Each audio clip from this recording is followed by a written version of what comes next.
that you have a purpose in our lives and everything that we walk through, that you have a purpose. And so, God, I pray that today and tonight that you would speak through Jennifer and speak through her words and her story to bring yourself glory. And we ask you to do these things in Jesus' name. Amen.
The story of me is the story of my mom, because that is what generational poverty is. It's generation after generation after generation. So I need to tell the story of my mom in order to tell my story. She was born in 1938 in Elyria, Ohio, and she was the oldest of 5, and I think she's got a sibling or 2 here with us today. And her mom was an alcoholic, and her dad did what he can, but it was not a great situation. And as soon as she turned 18, she was out of there. She told me that she couldn't wait to get away because of the situation. And they were very poor, and they didn't have a lot, and she just didn't want to be around it anymore. The problem is, in that kind of situation, she didn't have the life skills she needed, and she went off trying to find love, find fulfillment, find happiness. Even though she did have a faith in God, she lived a different way. And she did that for a long time. She ended up getting pregnant with my brother when she was 18 years old. And back then in the 50s, when that happens, they put you away. And so she was put away until she had the baby, and he was put up for adoption.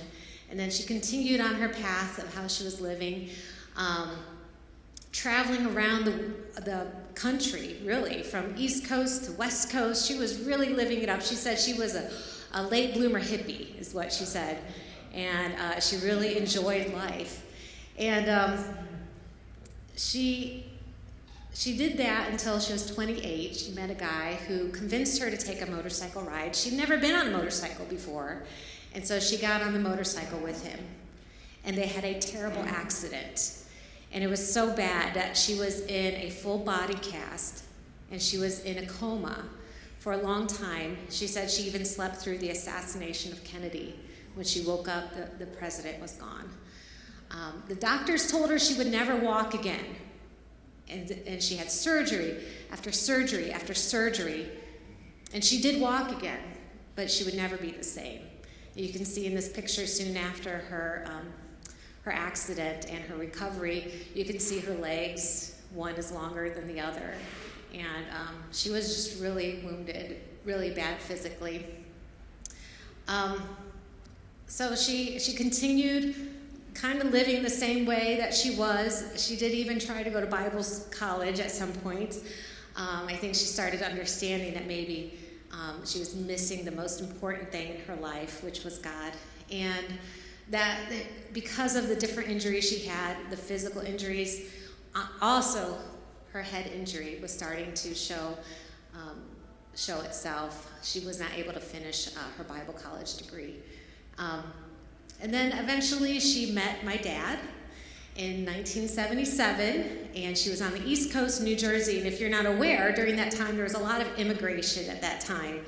A lot of immigration from Egypt, from Pakistan, and my mom found those men very attractive. So she met my dad from Pakistan, and she got pregnant with me. She didn't think she could. She said she thought she was too old. She was 38 at the time. And she said when she found out she was pregnant with me, she felt love all over her body in a way that she had never experienced before. And, you know, it's the 70s now. A single mom can keep her child. So she decided to keep me. Her mental state is still slowly disintegrating. And she runs away from there and runs back home to my grandpa's house. And we lived there, and I loved my grandpa so much. He was basically, I thought he was my father, right? And my mom is my mom, my grandpa is my father, and I had such great memories of him. By this time, he had fully dedicated himself to God. We used to he would play all his old time records, his Jesus records, and he would had this big Bible in the house, and I would flip through it, and you know, those big family Bibles with the genealogies, and big full color pictures, and I would just flip through that all the time, and I just loved him so much. And then one day I was at preschool, and my mom came and picked me up, and she had terrible news for me. My grandpa had died, and this was the beginning of, I would say, the roller coaster of my life. And I have vague memories of just the turmoil after he died. I remember being at his funeral and for the first time experiencing this pain in my neck. I didn't know what it was. And it hurt really, really bad. And I knew, well, maybe if I cry, it would go away. And so that's my first memory of a lump in my throat, just realizing he was gone. And I know that the family had to figure out what to do with the house and everything. And so we had to move out. And so we moved to the apartments nearby. Grandpa's house was sold. And it was kindergarten. I was going to school there in Elyria. And then in the winter of that year, my mom had just snapped. Something in her just really broke. And she came home and she was mad at the weather. I mean, yeah, it is Cleveland. I get it. But she was so mad at the weather. And she's screaming at it in the snow, and she's just so upset. It's such a bad day for her. I don't know why. It's so bad that we have to leave. We just need to pack up, and we have got to go. And I left my school, didn't say goodbye to anybody, and we started driving. And we drove everywhere. We drove to the East Coast, up and down, all during winter break, and I think even into when I should have started school again. We lived out of our car. I slept in the car. We had a little styrofoam cooler, and we kept our food in that, I remember. And if you can't afford to stay at hotels, what we did is we would stay at flea markets. We would find flea markets as we got to the warmer weather, especially closer to Florida. We'd find a flea market and go stay there overnight, right? And so we landed in Florida, and I got enrolled at a new school for this second half of kindergarten, and eventually that didn't work out either. So we packed up, drove back home to Elyria, and where else would we stay if we don't have anywhere to stay? At a flea market. So we went to Jamie's Flea Market to stay there, and on that very same day, my Aunt Lillian was there. And she's here tonight, so you can say hi to her. And she saw us. I can't even imagine what that was like. And she took us back to Cleveland where she was, and we lived with her for a while, and she took care of us. And I experienced the love of my family again, and just having her supporting us, even though she had her own kids to take care of, she took care of me and my mom. Eventually, we got our own place. Lived in Cleveland from, I would say, the time I was first grade through middle of fourth grade. Probably moved around about 10 times, I would say, in that time frame. I assume it's because my mom wasn't paying her rent, and so she had to go somewhere else. And then I was bused most of those years to the east side, and so I was right there during that busing time. And then finally, fourth grade, I got to be on the west side. My mom was really starting to go downhill at this time, and I just remember instances that just are not pleasant to remember. She would lose her temper just in ways that didn't make sense. We would be in public, and she would just blow up at a stranger. You could just be sitting next to her, and she would make up a story about you that you have done something to her, and she would start screaming and cussing in public. And this was very embarrassing for me. And she started developing a mental illness, and it was getting really extreme. And then somehow my uncle realized we needed help, and he had my Uncle Ernie, I think he's here tonight, and he had some properties, and he had an apartment for us back to Elyria, keep making that path back to Elyria, and got us home there. Joined another school, and then my mom had a complete meltdown, and she came to the school demanding me because she thought they were doing something to me, and I didn't see her again for a few months after that.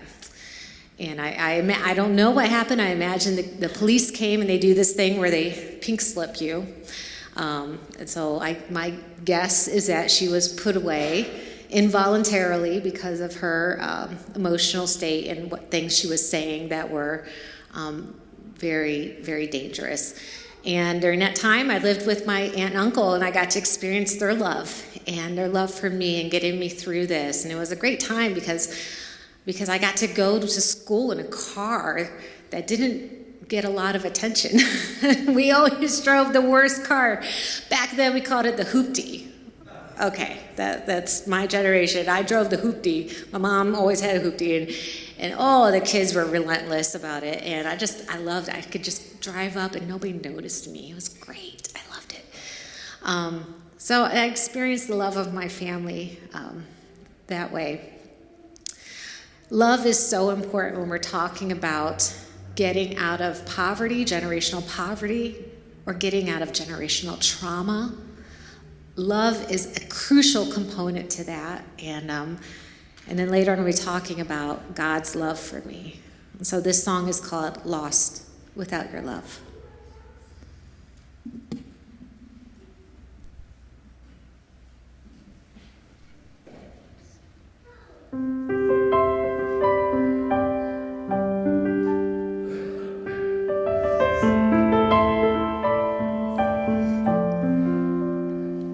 Sometimes at night,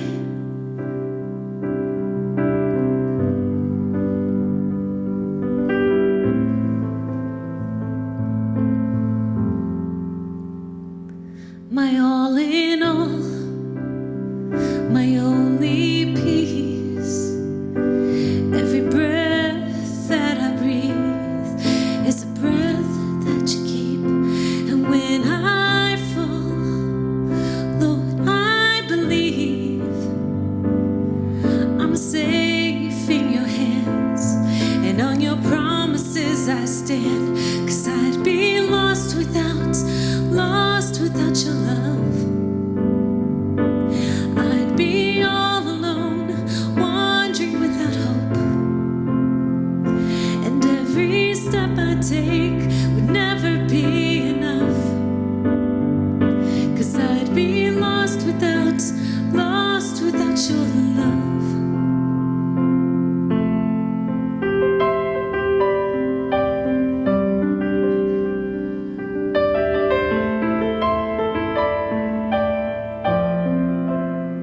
Sometimes at night, the rain keeps falling, and I don't know the way to go on this dark and lonely road. But there's a light, your love is calling. You run to where I am, and then you lead me home again, 'cause I'd be lost without your love, and I'd be all alone, wandering without hope, and every step I take would never be enough, 'cause I'd be lost without your love. So take me, Lord, I belong to you. Remind me of your truth. So take me, Lord, take me as I am. Meet me where I am. So take me, Lord, I belong to you. Remind me of your truth. Take me, Lord, take me as I am. Meet me where I am, 'cause I'd be lost without your love. I'd be all alone, wandering without hope, and every step I take would never be enough, 'cause I'd be lost without your love.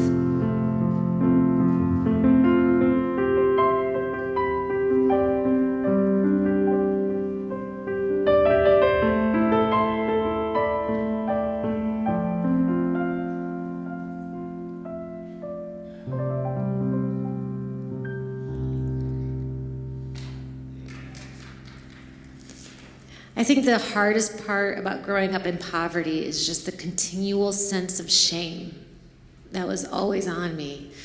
I remember being in Cleveland, and we were at a food pantry getting, I think, maybe a turkey meal or something like that, and the news people were there, and there was cameras, and I was like, oh, this is so exciting. They're like filming us, and I might be on TV. Yay, that's so cool. And then that night, we turn on the news and we watch it, and I'm just horrified because there I am in my green winter coat, and they're talking about all these poor people. And I'm like, oh, they're talking about me. There's them, and then there's me. Oh my goodness, what if the kids in my school see this and they're gonna know I'm poor? And I'm talking about, I'm in inner city Cleveland, and I'm worried about the kids thinking I'm poor. And I was so embarrassed. I'm like, why would they do that? And then we had food stamps, right? So nowadays you get a nice card, you know, and it's on there. Back then, we had these booklets, and you go to pay for your food, it's rip one out, rip another one out, and my mom was not, she had no idea what it meant to be discreet, and so going to the store with her was just horrifying to me because there might be somebody from school, and I lived in constant fear that people would find out I was poor, just constantly. I didn't want them to know I was poor. Other things that just, our house was always so dirty. And just, my mom didn't know how to clean anything, and she didn't see the mess, and I just lived in it, and I knew it was there, and I was okay with it until my friends wanted to come over, and I didn't want them to come over. And I remember one time in Cleveland, she was having one of her breakdowns, and she was upset with the people downstairs for whatever reason, for no reason. And she went downstairs and was pounding on the screen door, and she broke the glass, and she's got blood coming down her hand. And so they called the EMTs, and they come upstairs to treat her, you know. I'm sure the police were there too, trying to figure out what was going on. They didn't understand my mom has just created this whole world in her mind that doesn't exist. And they're treating her, and they're just looking around. I just remember they're trying to step over things in our apartment, and they're just like, and they saw me, and I think he wanted to be kind. He was like, oh, you guys look like you're probably either just moved in or moving out. And I was like, yeah, that's it. I don't know why I remember that, but that was very kind of him to say that. By my senior year in high school, I was so stressed that people would know I was getting free lunches. I don't know why I got this in my mind. I couldn't bring myself to turn in the application for my free lunches. And I know it's ridiculous because people get free lunch. My kids got free lunches all through high school. But for me, I didn't want anybody to see the application. I didn't want them to see that I was getting welfare. I never turned the application in. And so my senior year in high school, I did not eat lunch. I wrote it off. I was like, it's like 8th period, you know, or something. It's the end of the day. I don't need to eat. But I lived in that constant shame of not being like other people. And I was very vigilant. And so this for me is very exposing, by the way. But I made this step a long time ago. So I pulled that Band-Aid off. I had a lot of bitterness towards my mom, especially in junior high. Even though she had gotten better because she was taking the medicine that they prescribed her when she was put away in the mental institution, she was unable to work, just unable to really do much at all. And then she even got kind of like an invalid where she couldn't walk very well, and she needed my arm to hold on to, and that started probably, I think, 7th grade. And so I was her cane everywhere we went. And I had a lot of bitterness because I'm looking around like nobody else has these. I don't see anybody else like having to deal with this. And why can't my mom work? Why isn't she doing stuff? And it would make me mad. Like, I'm at school all day and I'm doing my homework. What are you doing, right? And then I was exhausted too because I was caring for her and trying to keep up the facade. It was very exhausting doing that. And then one day I was in high school and I was at church, and my mind was wandering, because, that's what we do, right? We're kids. Just imagining all sorts of things. And thinking about this, that, and the other thing. And I was having a pity party and talking to God. I was like, why can't I have stuff like everybody else? And then I just started picturing this boxer in a ring.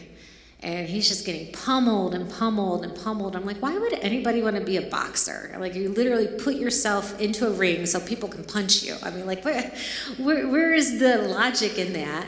And so I started thinking about why they would do that. I'm like, well, they get stronger. With every match, every punch they get stronger and stronger and stronger. And I'm like, okay, well, maybe that's what my life is, and I'm getting stronger, and I don't understand the whole reason behind it. I decided to, it was in that moment I had this change of vision for my life, a change of perspective. And I was like, you know what? I think I am getting stronger, and I think this is going to have a purpose someday. So that's what this song is about.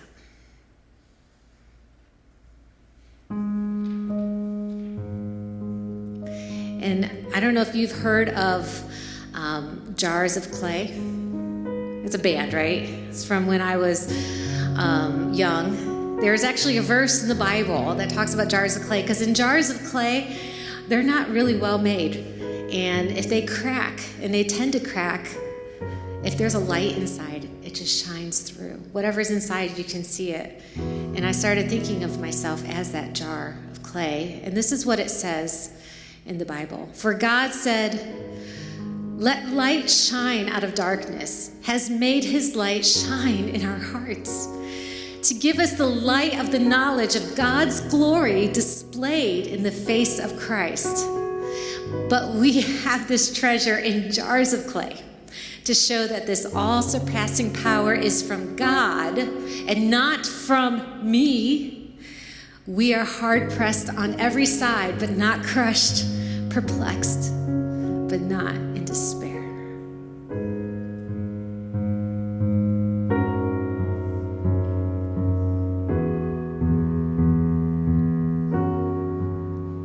If I breathe, my fingers might slip. It's just me.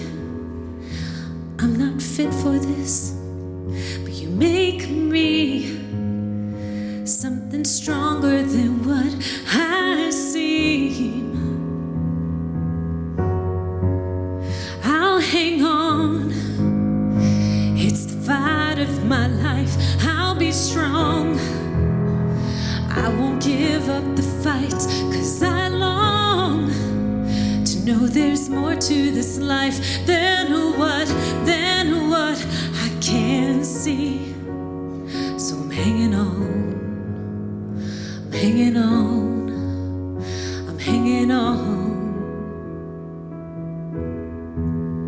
I'm hanging on. I'm hanging on. I'm hanging on. You give me a reason to breathe, 'cause I need some kind of meaning. You won't leave, and now I'm starting to see all along, it was for your glory. So I'm hanging on, hanging on, hanging on. I'm hanging on, I'm hanging on, I'm hanging on.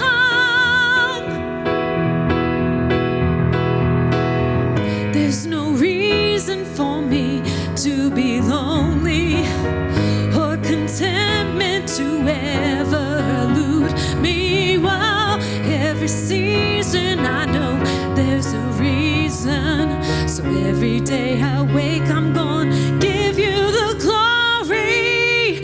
I'm singing na na na na na na na na na na na na na na na, hanging on. I'm singing na na na na na na na na na na na na na na na, hanging on. I'm hanging on. I'm hanging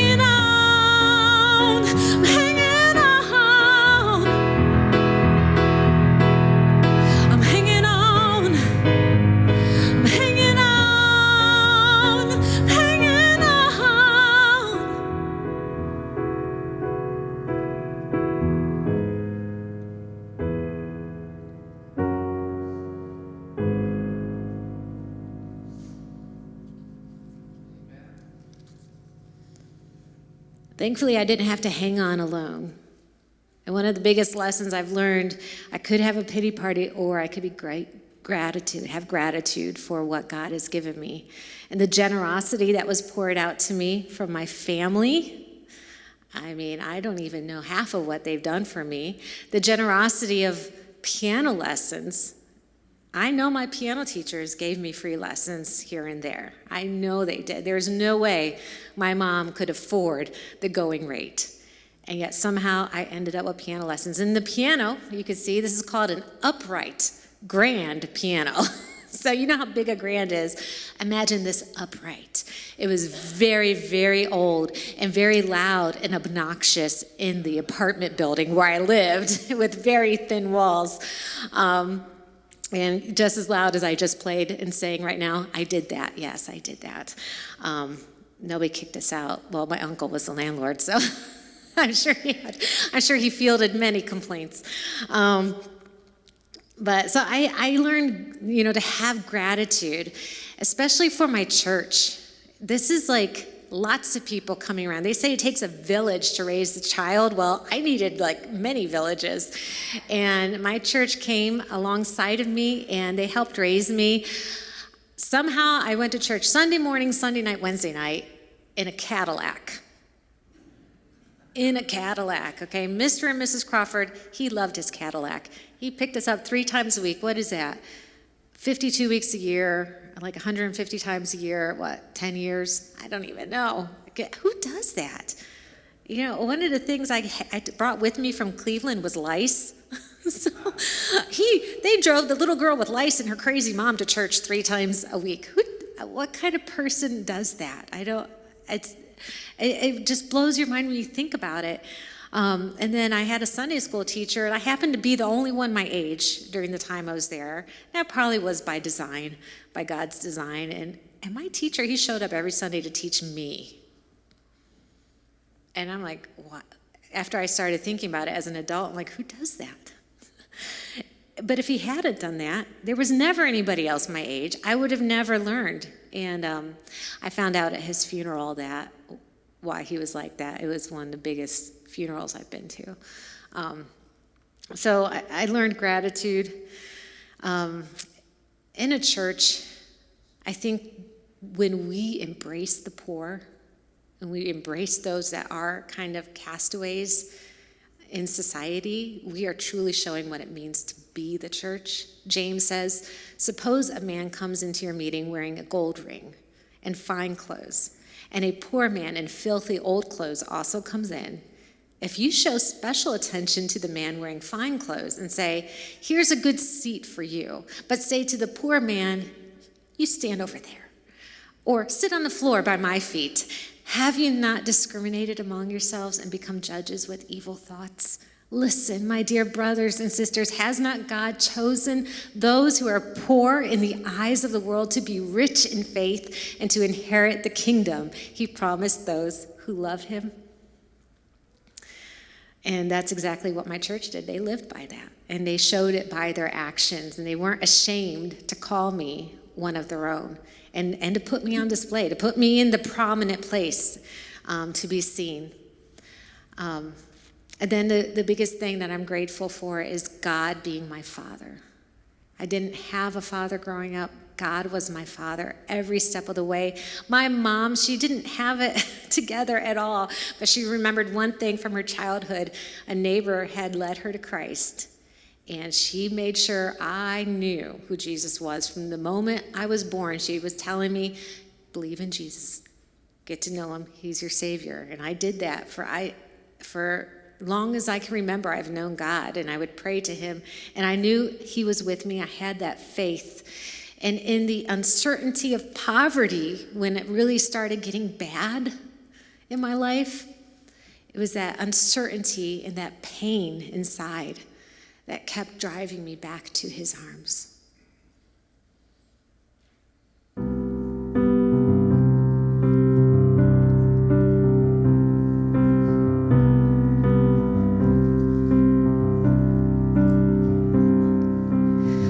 Tried to hide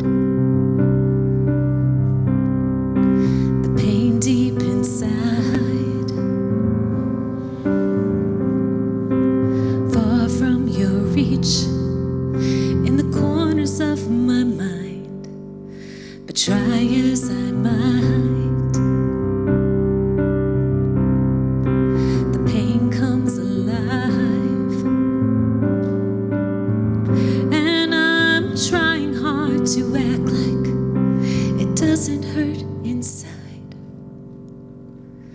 but it's a good pain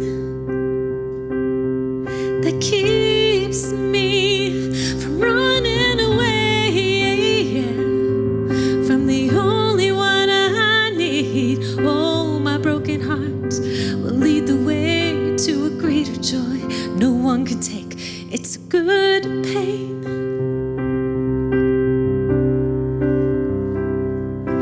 And I've tried to climb to greater heights. I just keep telling myself, give it one more try. But my foot slips again, and I'm lying on my back.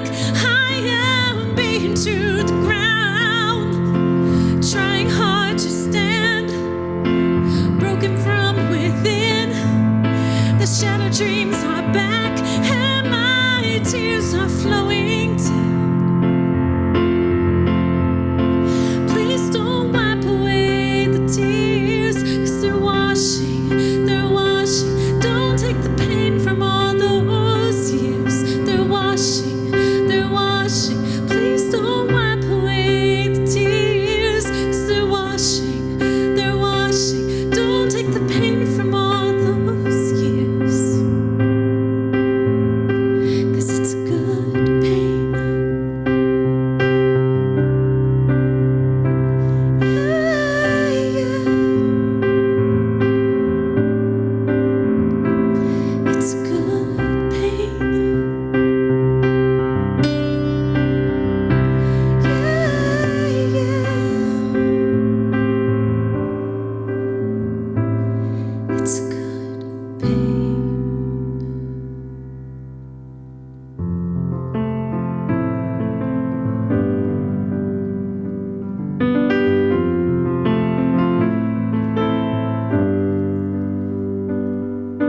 Flying high above the strife, this is my abundant life. Carried on the wings of light, I fly.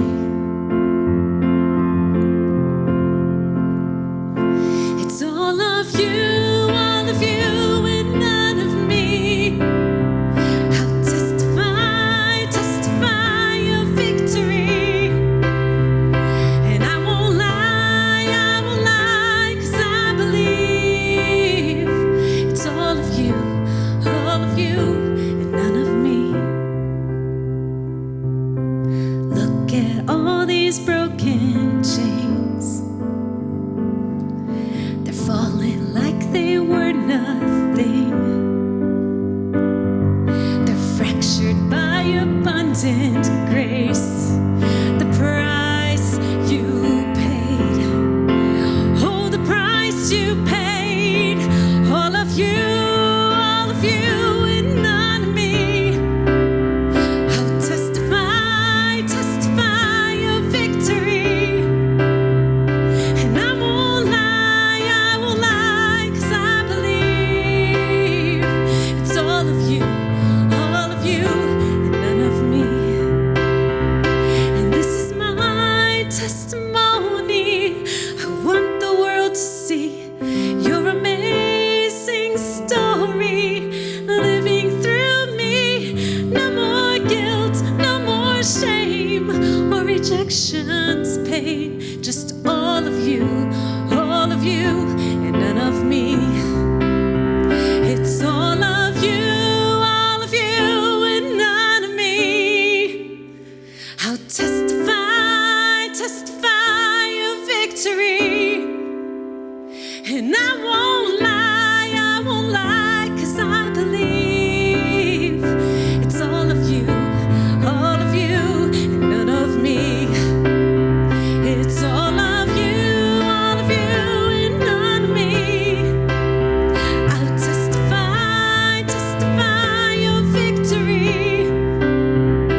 So then my mom, this is the story of my mom. So we're going to get to the end of her life. She passed away in 2017. So I calculated it up, and I realized I've been parenting my mom for about 30 years. And it was hard, and I also knew she loved me more than anyone else. And she lived with us actually for 12 years. She had always wanted to get married. I don't know how she didn't. She had enough guys in her life. But she always wanted to get married. And I used to pray to God. I was in junior high school. I was like, Lord, please let her get married. I need her to get married, because if she doesn't get married, I have to take care of her. And I prayed with that motivation. God, he heard my prayers. He did. He said no. And I thought for sure if I prayed hard enough, she would get married, but she didn't. God had other plans. Soon after I was married to my husband, Aaron, he said, hey, I'm thinking we maybe need to move your mom in with us. And my uncle, he had warned him.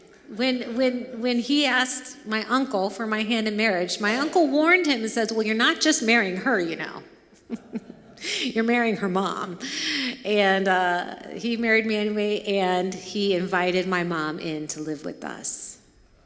And so we all cared for her. As the grandkids came, we all cared for her for 12 years. And then it was harder than we could handle, so she went to a nursing home. And that was really difficult. When that I just can't even explain what kind of headspace that was for me. And I had somebody at our church, she was so great, and she just kept urging me, it's time. And I kept dragging my feet, and because she was young, she said, who puts somebody in the nursing home at this age, but her mind was just deteriorating really fast. She got diagnosed then with Alzheimer's, a very slow progressing Alzheimer's, and it was she was losing her memory a little bit. She'd say funny things, so it kept things humorous. The banter between my mom and my husband, sometimes, I tell you.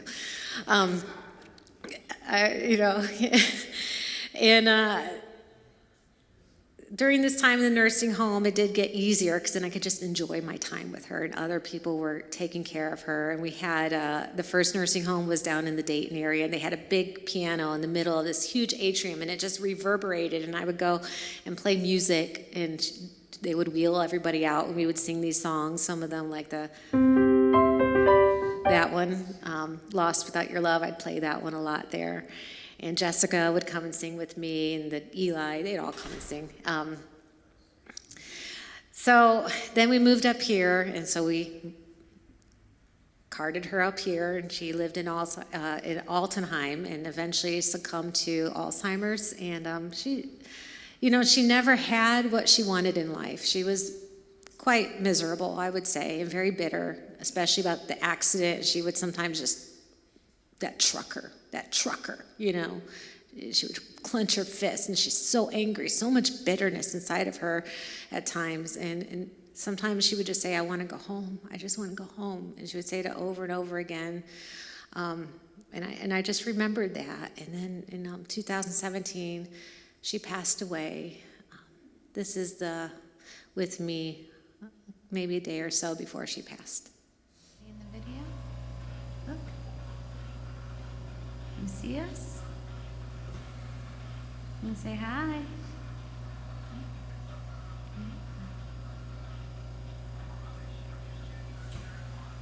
Isn't that neat? Do you like the video?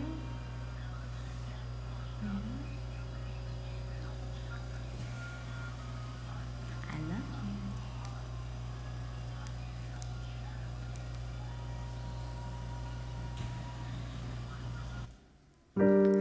Lift your head up high and see the truth.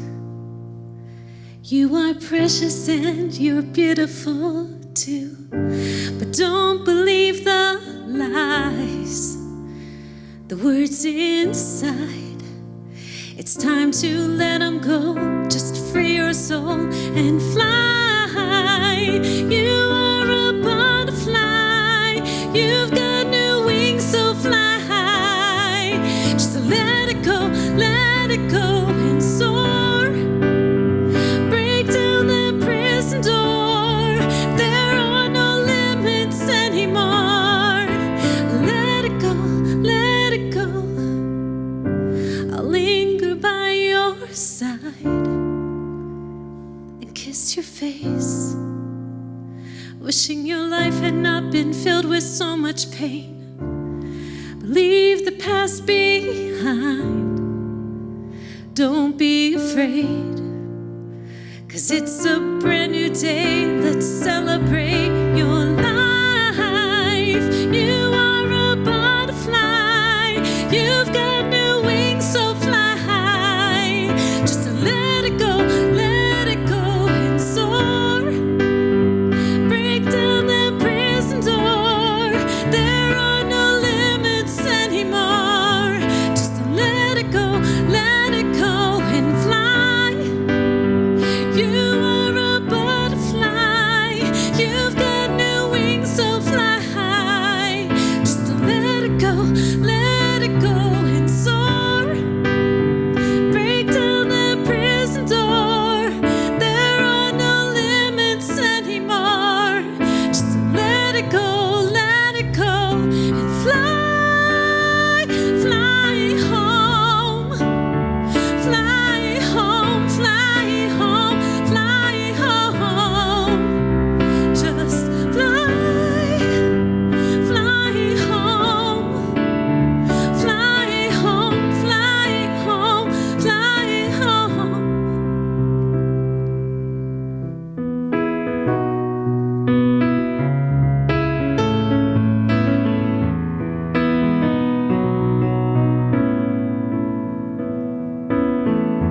So long, fly on. So long, till we meet again. So long, fly on. So long, till we meet again. And I'll remember your face. I'll remember your pain. I'll remember you every day. I'll remember your face. I'll remember your pain. I'll remember you every day. So long, fly on. So long, you're finally home. So long, fly on. So long, you're home.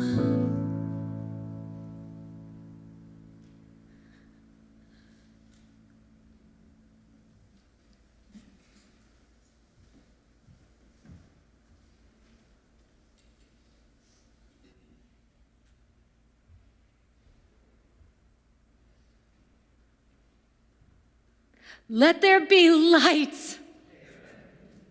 The light shines in the darkness, and the darkness has not overcome it.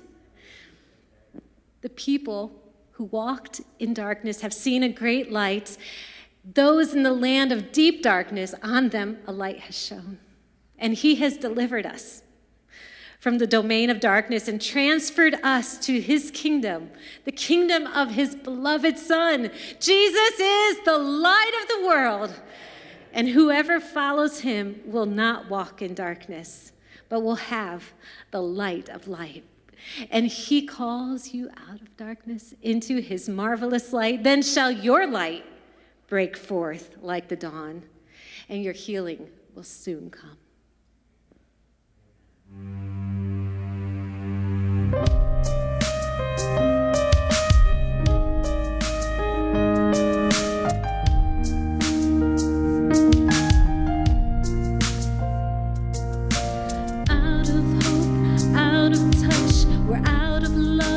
Out of luck, will our world last another day.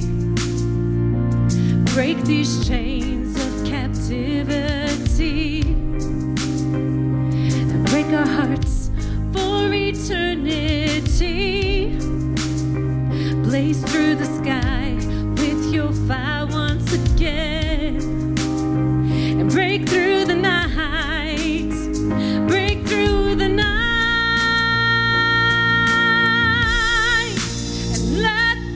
Be lights, let your love shine, let the whole world know you.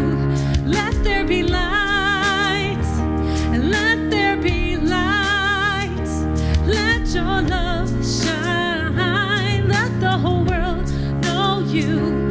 Let there be light.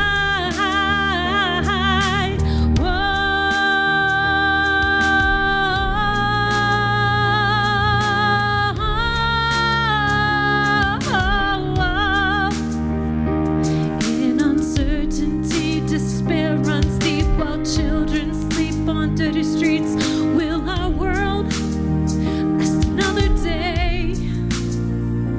Break these chains of captivity and break our hearts for eternity. Blaze through the sky with your fire once again and break through the night, break through the night.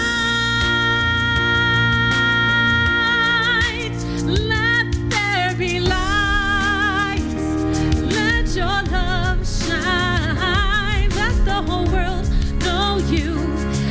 there be light, let there be light, let your love shine, let the whole world know you. Let there be light. You gave your son, the Lamb, who would free us and bought us for your glory to shine,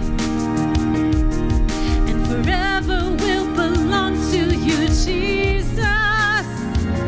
There's no fear as you break through the night. Let there be light, let your love shine, let the whole world know you. Let there be light, let there be light, let your love shine, let the whole world know you. Let there be light. Whoa.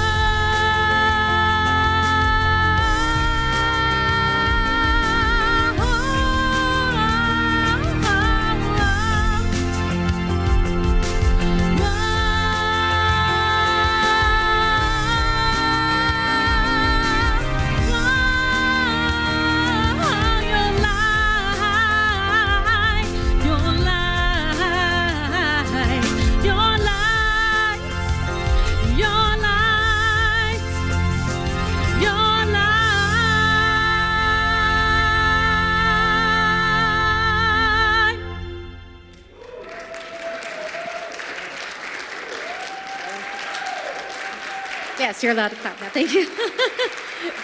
We will have a short intermission, so you can go to the restroom, grab a drink, and then we'll see you back in 10 minutes.